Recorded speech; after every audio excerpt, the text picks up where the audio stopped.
Gangster को सुलाया मौत की नींद, हिल गया पूरा उत्तर प्रदेश।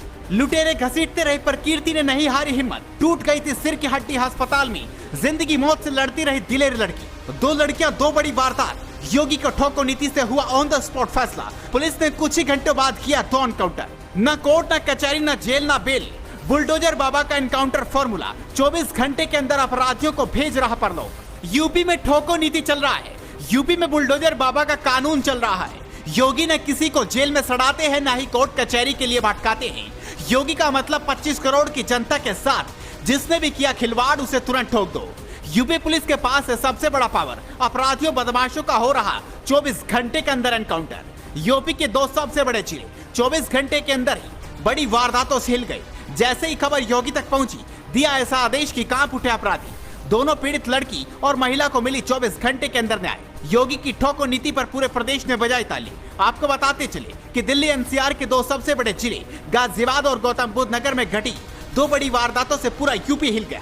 दोनों पीड़ितों के साथ ज्यादती करने वाले दोनों अपराधियों को पुलिस ने सीधे अपनी बंदूक से ठोककर यमराज के पास भेज दिया। आपको बताते चले कि बीते 27 अक्टूबर को गाजियाबाद और नोएडा में बड़े वारदात हुई। दरअसल कीर्ति सिंह नाम की एक छात्रा जो गाजियाबाद की एबीएस कॉलेज में बीटेक प्रथम वर्ष की छात्रा थी, वो हापुड़ स्थित अपने घर से हर रोज गाजियाबाद के एबीईएस कॉलेज आती जाती रहती। बीते 27 अक्टूबर को भी कीर्ति हमेशा की तरह कॉलेज आई थी। कॉलेज खत्म होने के बाद दोपहर जब वो वापस ऑटो से हापुड़ जा रही थी, तभी रास्ते में दो बाइक सवार लुटेरे उसके पीछे लग गए। कीर्ति ऑटो पर किनारे की तरफ बैठी थी। लुटेरों की नजर उसके मोबाइल पर थी। वो झपट्टा मारकर मोबाइल छीनने की फिराक में थे। इसी बीच मसूरी थाना क्षेत्र के डासना फ्लाईओवर के पास नेशनल हाईवे 9 पर बाइक सवार बदमाशों ने उसका मोबाइल छीनने की कोशिश की, लेकिन कीर्ति ने पूरी ताकत से विरोध किया। कीर्ति ने मोबाइल नहीं छोड़ा तो बदमाशों ने झटका देकर उसे ऑटो से नीचे घसीट लिया।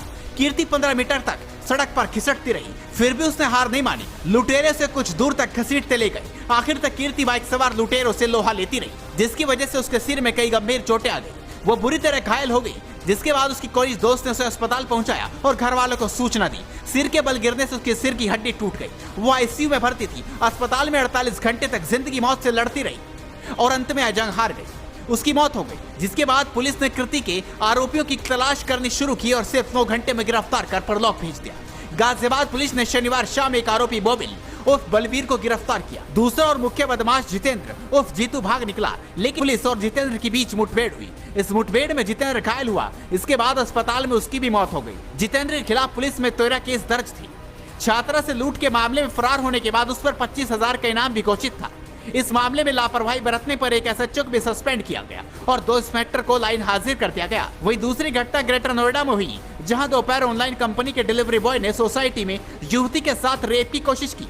ब्रेड दूध डिलीवरी करने वाला सुमित फ्लैट में महिला को अकेली पाकर उसके घर में घुस गया। उसने महिला के साथ मारपीट की। महिला के शोर मचाने पर आरोपी भाग निकला, मगर बिसरख थाना क्षेत्र की पुलिस ने कुछ ही घंटे बाद आरोपी सुमित की घेराबंदी कर दी। दोनों तरफ से गोलियां चली और एक गोली आरोपी के पैर में लगी। गोली लगने पर वो घायल हो गया। हालांकि आरोपी सुमित भी कोई बड़ा बदमाश नहीं है, लेकिन उसके खिलाफ भी पहले से कई केस दर्ज हैं। दोनों पीड़ितों को सीएम योगी ने 24 घंटे के अंदर न्याय दिलवा दिया, मगर दुख की बात यह है कि कृति की मौत ने पूरे यूपी को हिलाकर रख दिया। तो आप भी इस खबर पर अपनी